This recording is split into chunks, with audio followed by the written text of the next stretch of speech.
my name is Kaitlyn Bauer, and I'm a nursing student here at Cizik School of Nursing, UTHealth Houston. I'm on the Family Nurse Practitioner track, getting my bachelor's to my doctorate degree. I'm on year 2 of 4, and it's been going well so far. I chose UTHealth because I work here as a nurse in the medical center, and we have a really good working relationship with UTHealth. A lot of our doctors and nurse practitioners at work actually are professors here at the university.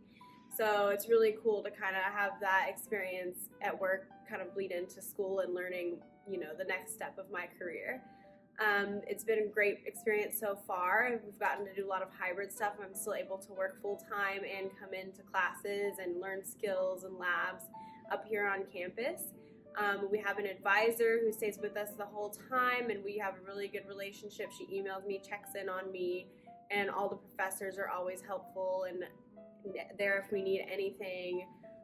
It's been really awesome, and I'm excited to get onto clinicals and learn how to be the best family nurse practitioner I can be.